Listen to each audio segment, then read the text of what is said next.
Good afternoon, everybody, and welcome to this C5 Nintex presentation on process mapping and why it matters and how you can use the Nintex Promapp software to help your organization. We'd like to start today by running through a short presentation, and then I shall be handing over to Anna at Nintex, who will be providing you with a demonstration of the software and some of its capabilities and how you can fit that into your organization.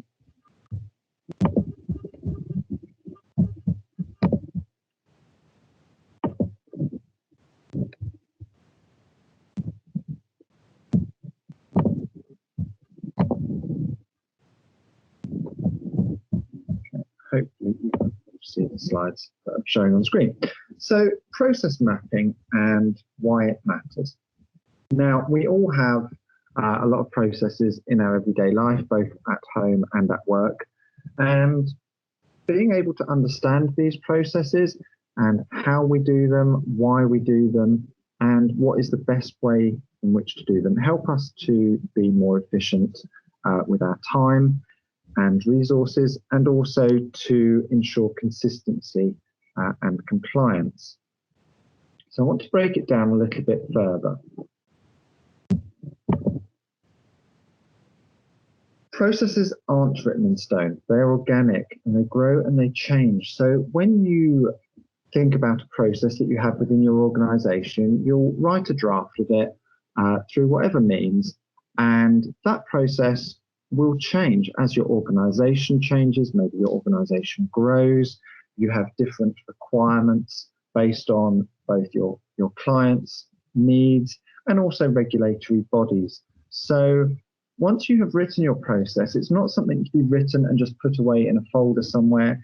These processes are part of your everyday business. They're part of your business handbook. So it's important that you make sure that they are reviewed, they are looked after, and they're kept up to date so that you can get the most from them. There's nothing worse than asking somebody, oh, how do we do this? And they dig out a process and you look at the date on the bottom of it and it hasn't been touched for 3 or 4 years, which is a common occurrence.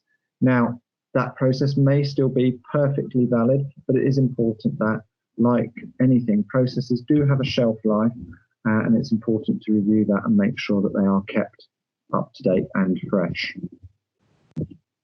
Now, process mapping. When I say process mapping, different people have different ideas of this. So we're just going to cover a couple of ideas and why they're all relevant in their own right. So process mapping can actually just start with a bunch of Post-it notes scribbled on a wall somewhere about all of the different steps that you undertake in order to do a particular task.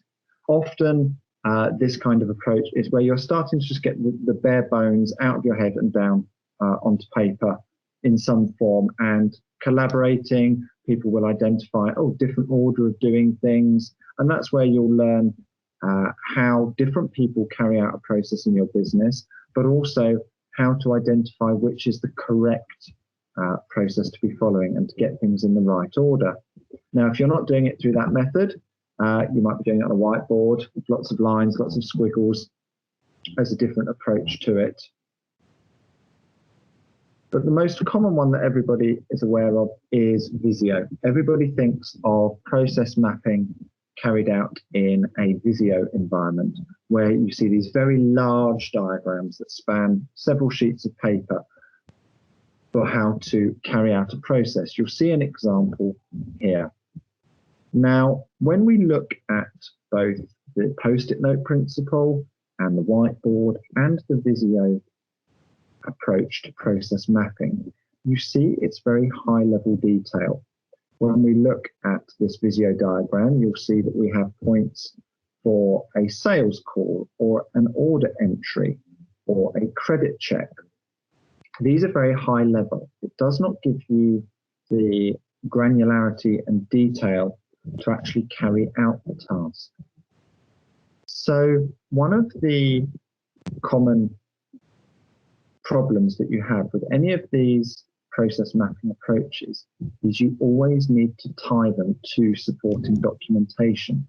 It's not enough that you can give somebody this Visio diagram and they will be able to follow your, in this case, credit approval process. They would need this diagram and all of the appropriate instructions on how to do each of these particular steps. Now, this is where Nintex Promapp takes a slightly different approach to things. Because what you strive to do with Nintex is actually to build up a process library. So in your business, you will have many processes. You will have a process for booking your travel and your accommodation. You will have a process for taking on a new starter for recruitment. You will have a process for requiring access to particular systems. Now, all of these processes should be consolidated into a process library. And this is where Nintex allows you to keep all of these processes together. Your process library effectively becomes your operational handbook, so that for anybody in your organization, when they want to request some travel, book some annual leave, order a particular piece of equipment, they have a process that they can follow that is clear. It communicates who carries out each part of the process. And as you'll see here, I can also include all of the steps that are required. So whereas in the old model, we had the diagram and supporting documentation separately, with Promapp, these two things fall into one place. So everything that you need to carry out this candidate recruitment process is on this diagram. We have all of the stages with the very high level detail, but we also have all of the breakdowns and the instruction to help guide people through this process. This is essential for when you have new staff coming on board, when you have people changing teams, or when indeed a process changes and you need to ensure that everybody is following the same guidelines. So this just shows you how the two things become one. You have your process diagram and you have the instructions to support it.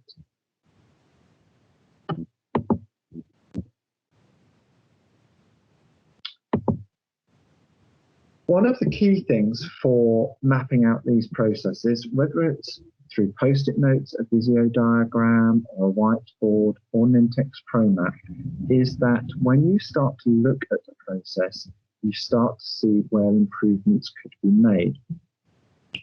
And once you have your process mapping and you have your process library, the next part to look at is process improvement.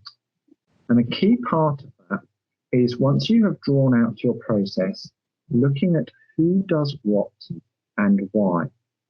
So for each stage in the process, there will be particular people involved or particular systems involved. And it's important to look at all of those components and ensure that they are sat with the right people.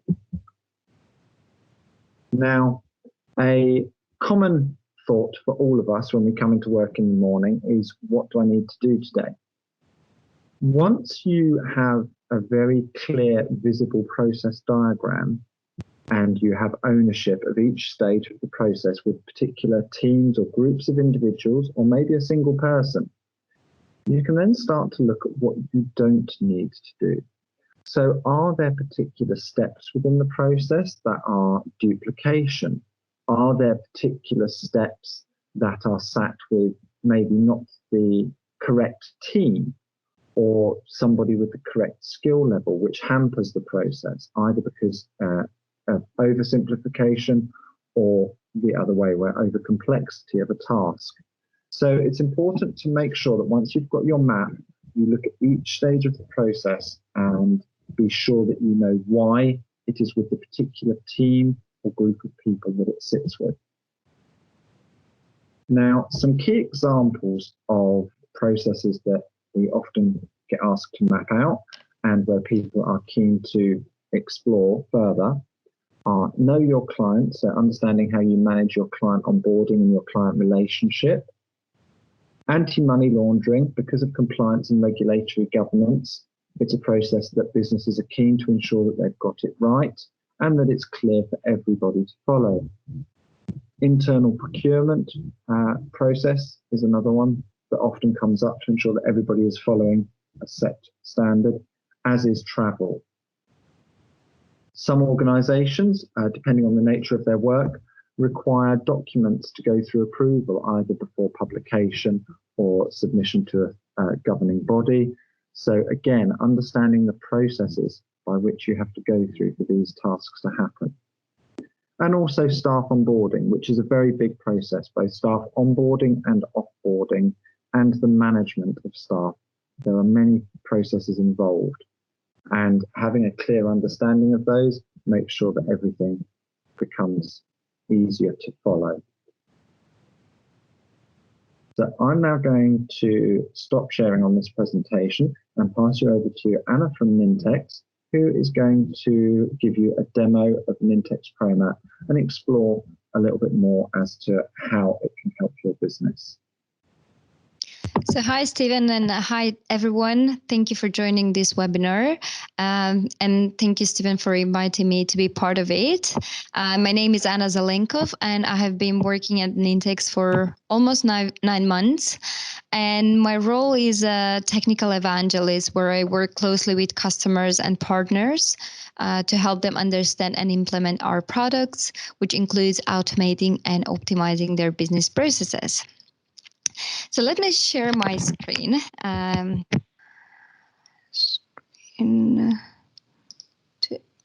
Okay, I believe you can see my screen. So yeah, Stephen, I really liked your beginning in your slides as well. And I wanted to add as well from my experience, even from beginning of my career as a developer and software architect, it was very frustrating for me to understand what is the real process I need to follow as a developer, as an employee, and even as a contractor. With that, I started to learn Visio diagrams, but the frustration was always there because there were so many versions of the process and pile of documents attached to them as well. And even now, jumping into projects or POCs that we do for customers, we get some very light description on what the process was before we automate it. And as soon as we start the conversation with the process owners or the customers in general, definitely the process is slightly different than what it's actually in the Visio or in the document, because the real process is something else that they do in real life. So it is a really big factor to understand what the real process is and what you are doing. And that leads us to our demonstration for today. And I would like to focus on the product that Nintex offers, which is called Promapp. This is a great tool to get out and really define what the process is and to have a very clear and concise communication in the organization on what the process is and what we really need to do. So what these tools allows you to do is to go out and put these processes into a tool, and not only to document them, but also to communicate the process around the organization. I wanted to give you a brief overview of the product, and then I will focus on the KYC process that we prepared for today. So this is Promapp. This is your single source of truth for business process information, where you will go to get business practice and give feedback that feeds your organization to take ownership of their business processes. This is all about servicing the end user. And that is the key difference between Promapp processes and traditional business processes, as it allows enabling the employee and enabling the line of business to take ownership that improves to improve and modify their processes to follow the direction of the organization. And that usually starts with the user interface and the user experience. And I would say that it has to be simple and it has to be easy for everyone to use and understand. So on the homepage, we have a search bar where if we type, for example, invoice,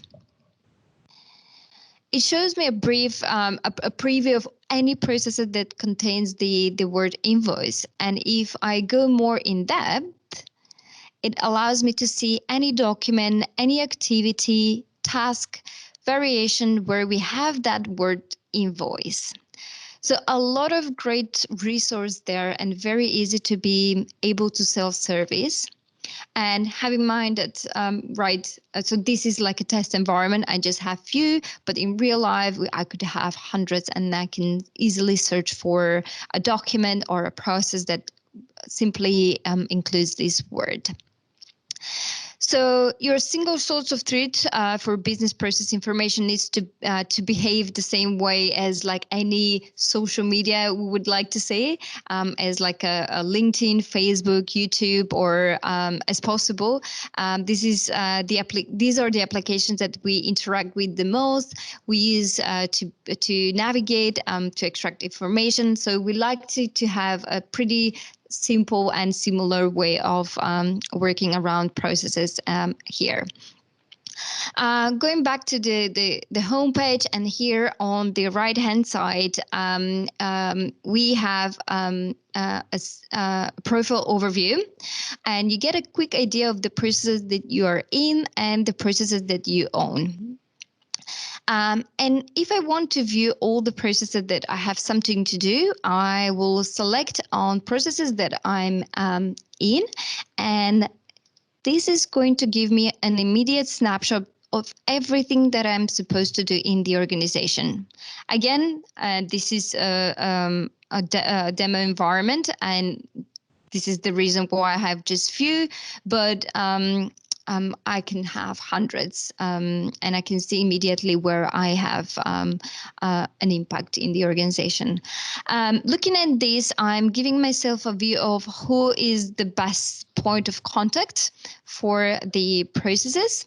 For any questions around what is the process, what should look like, what the process should look like, and the process. And any type of information that we need to get around the processes. I, again, using this tool as a self-service so that everyone in your organization can quickly navigate to processes that they are looking for, and they can immediately see who is the process owner as well. Going back to the homepage by clicking on the top left corner, back here, we have on the top right corner, we have a help section, which is a fully integrated and regularly updated help section that allows you to understand how to navigate and create processes. We have a best practice techniques and some advanced features as well. And it's easy. It's a very easy to use and engage and learn as well.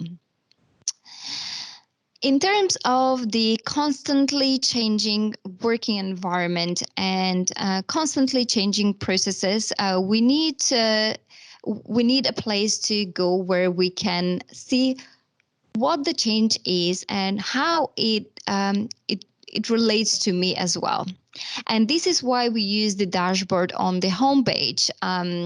Our dashboard shows us process changes, new processes, review, feedback, and feedback that has been left for us to review, any risk sign of changes, any trainings that we might need to complete, etc. The dashboard is where we go to find about any type of changes and all of these. So, for example, if we have process changes in one of our processes, we can get a notification and the number of the processes changes. And if we click on these process changes, we can see immediately what are the processes, and we can review them by clicking opening the process.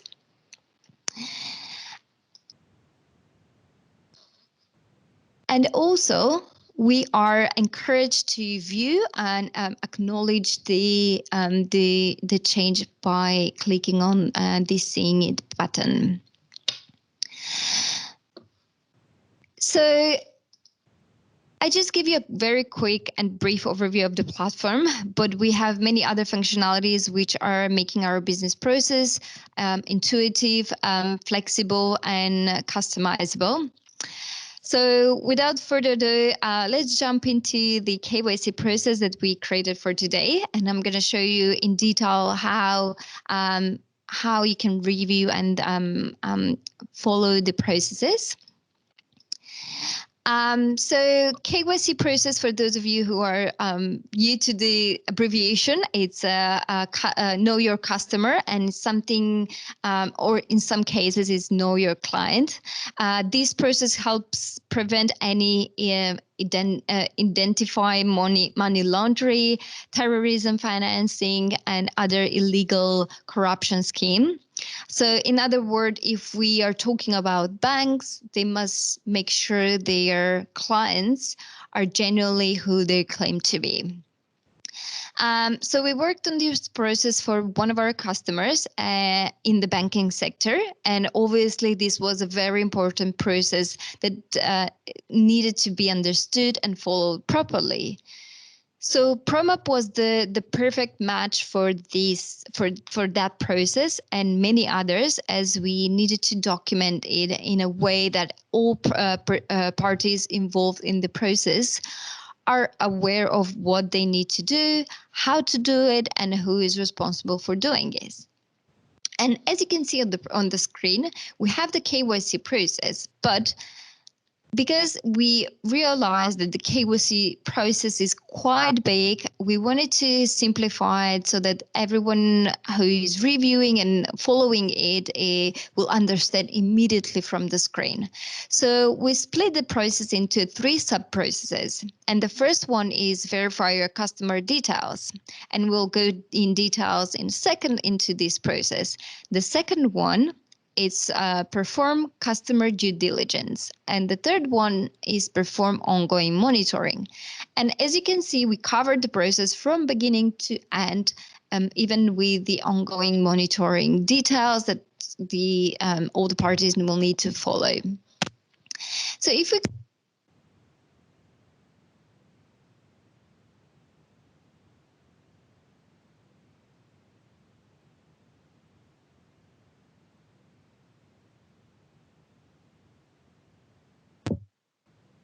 Anna, just to let you know, we've lost your audio.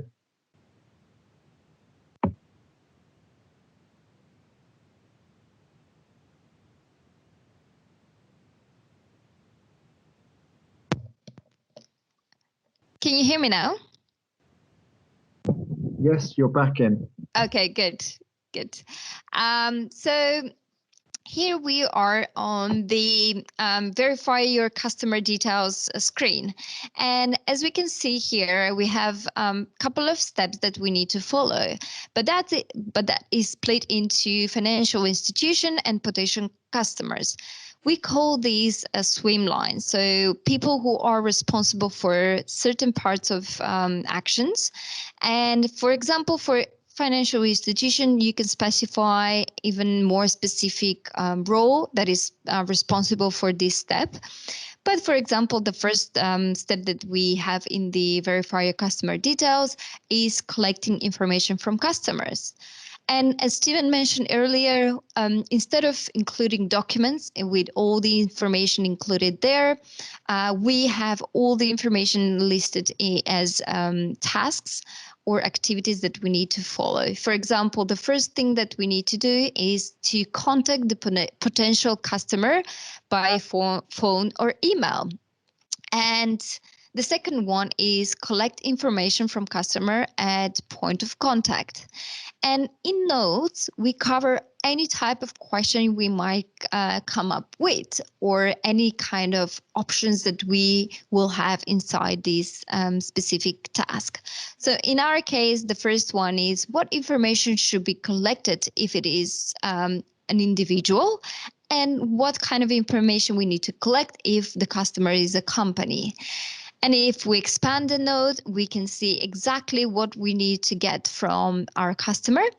And this is an easy way to someone to view and really understand immediately what we need to do and what we need to require from our customers. Of course, we can include even more questions or ways of collecting information by our customers. But in our case, we just have two. The third task that we have, store data safety in compliance with GDPR policy. And the other one is save a copy of the customer data safely into Box. Box is a cloud-based platform where we can use for storing documents, but in your case, it can be different, can be SharePoint or a local storage where you need to store all the information. And of course, you need to provide all the information here.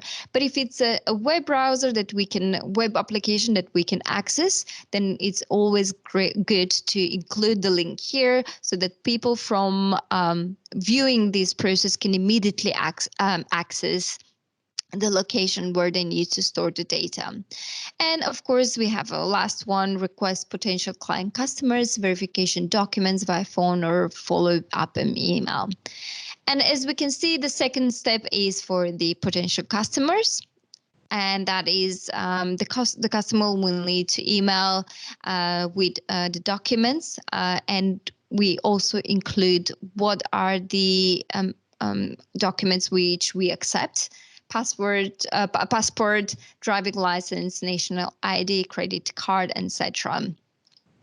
And again, it's the same structure that we have in the other actions as well, where we include all the information related to the action, and basically we want to make sure that everything is included in the pop-up, including what are the systems that are involved in this process. And of course, we know exactly who is responsible for it. From the first process, we can go straight to the second process, which is perform customer due diligence. But before we go to the second process, I wanted to give you a brief overview of what we have on this screen. So as I already mentioned, the first tab is the process that we see. The second tab is procedure. And in the procedure, basically we have all the information that we have in the first tab, which is the map, but actually here we just have the process listed as a procedure. And some people prefer to have this to read the process in this way. And of course, we can see even from this view that even from for one of our activities, which is verify customer details, we have a risk compliance attached to it. And from here, we can access the risk compliance and we can review it, and we can see who is the owner, when is the review coming up, etc. So it's a really great functionality that you can also include in your process. Of course, we have the summary, and at the end we have the trigger, inputs, outputs, and cost assigned to it. But I'm going to explain the cost in a second, and also the time frame and the RACI chart as well. We also include a checklist for any type of manual processes, but we are not going to cover this on today's demonstration. And the last tab is edit, where we can actually go and edit the process, where we can actually change, and maybe we can drag and drop some of the processes that we need to. We can go and edit the text, or we can add more tasks, notes, etc. Okay. So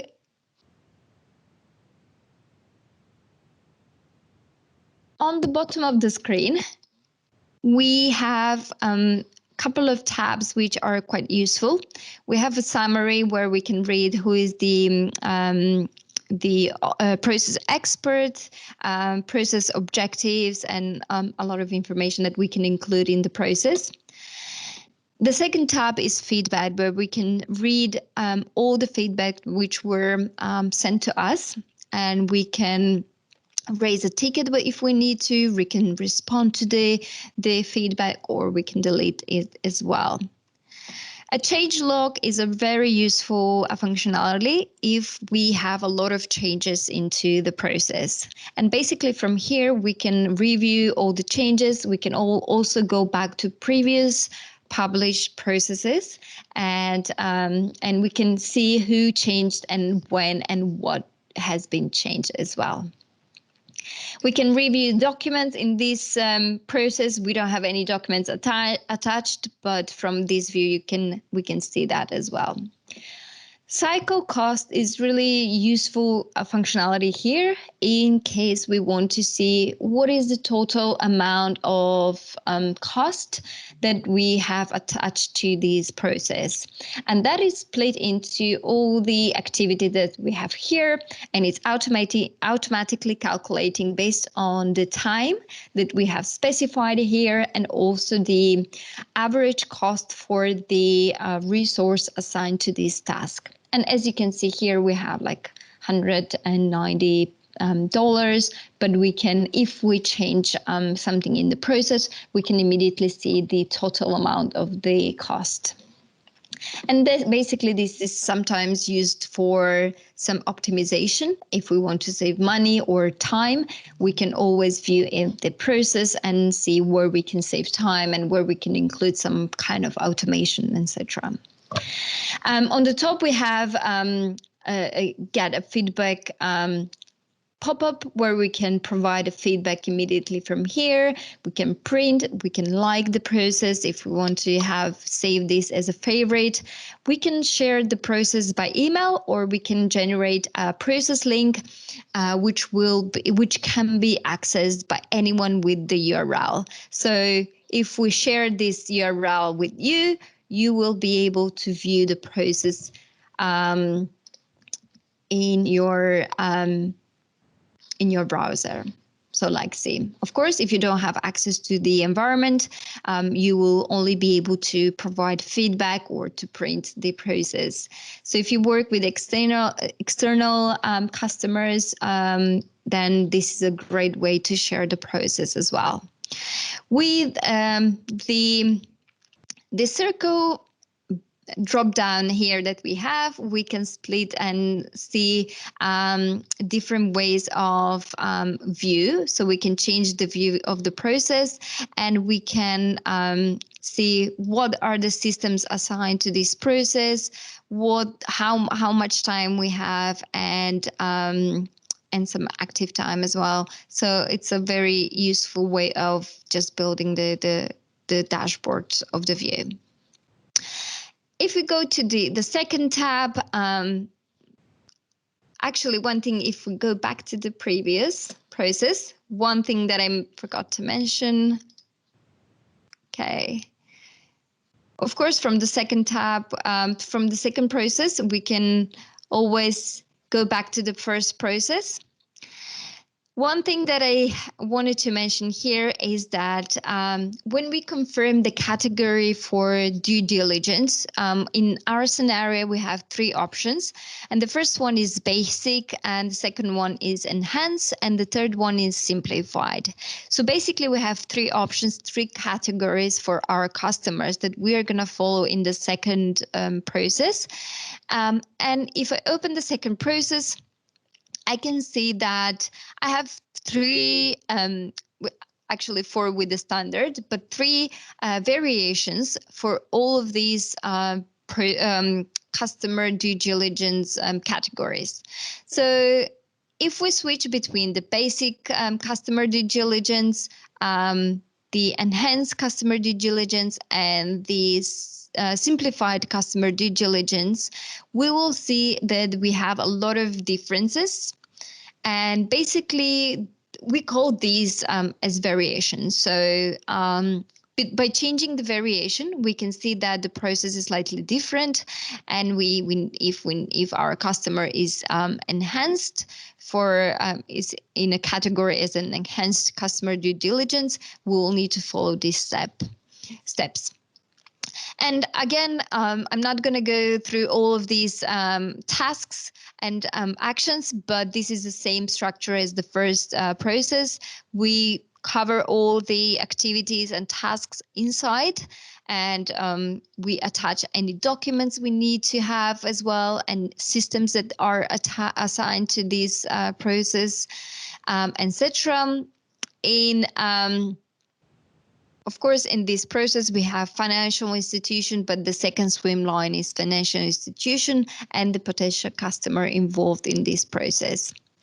And from here, we can go through the third process, which is perform ongoing monitoring, where we have a slightly different process, where we have parallel activities, and it's worth mentioning that we can handle this type of complexity as well, even if you have decision diamonds to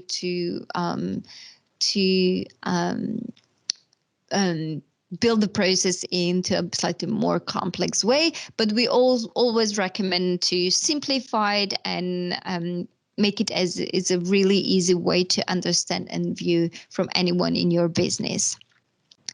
And with that, we basically covered the entire KYC process. Of course, we can go back to the second process or the first one by clicking between these processes. So I think that's pretty much it. Stephen, do you have any questions about the KYC process? Thank you for that, Anna. No, I think that's given a good enlightenment to the different stages that you can go through. Yes, great. I wanted to mention one last thing, that if you're new to Promapp and if you want to explore a bit different processes, we have a process gallery, accelerator gallery, which is publicly shared, and it's on gallery.nintex.com. And basically anyone can go and download processes, and as you can see on the screen, we categorize the processes that are related to Promapp.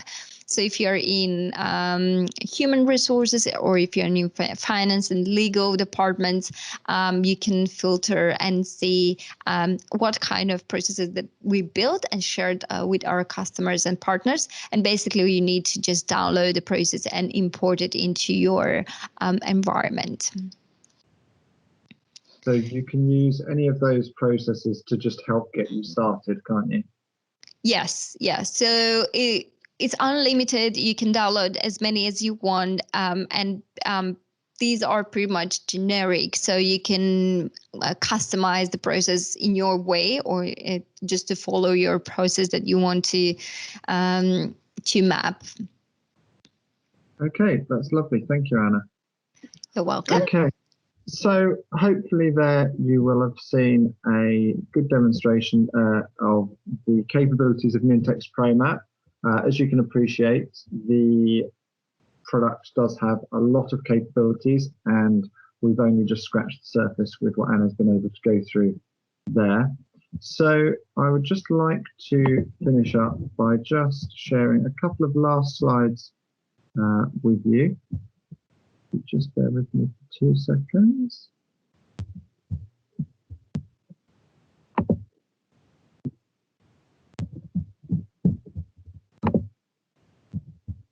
So as a takeaway point, following on from Anna's demonstration there, when it comes to your processes and your process mapping, look at what you're doing and understand why you're doing it. Once you've drawn out your process, just make sure you challenge each point in the process so that you can understand why that step exists and why you do it in a particular fashion. Identify the areas that are difficult or time-consuming. As Anna showed there, it's possible with Nintex to add time and cost factors to each stage of a process, and very quickly you can get visibility of where is a bottleneck in a particular business process and ask, is there anything that we can do to make that better? Have a good understanding of the process and make sure that you've got the supporting documentation. When you come on board with Nintex, whether you're using one of the templates that Anna's just shown you, or whether you're starting from scratch, if you've got any documentation at the moment, then that will help you understand the process as you're building it out. And it will also make it a lot easier for you to look at different solutions that may be out there to help you solve some of the problems. Everybody has hopefully heard of RPA in terms of robotic process. There are workflow tools that are available, and there's a lot of different approaches. But before you can get any technical solution, you need to understand what it is that you're doing manually at the moment. Also, as there is a lot of software out there and a lot of tools now for automation and problem solving, just make sure that you start with the problem first before you look at any technical solution. Make sure that you know what it is you're trying to change in a process and what it is you're trying to achieve by process improvement.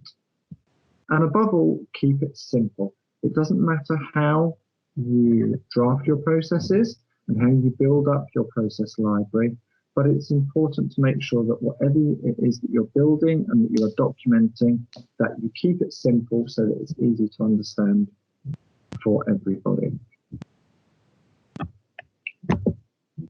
And I'd like to thank you for your time today. And should you have any questions at all, then you will have received an original invite to this event. But if not, if you visit the c5alliance.com website, you can contact us through that for any further information. And if there are any technical questions that requiring answering that we're not able to answer, we will of course engage with Nintex, our partner, to get those answered for you. So I'd like to say thank you very much from a C5 perspective, and I'd like to thank Anna very much for joining today's call. Thank you for inviting me. That's lovely. Okay, thank you very much, everybody, and have a good day. Bye bye.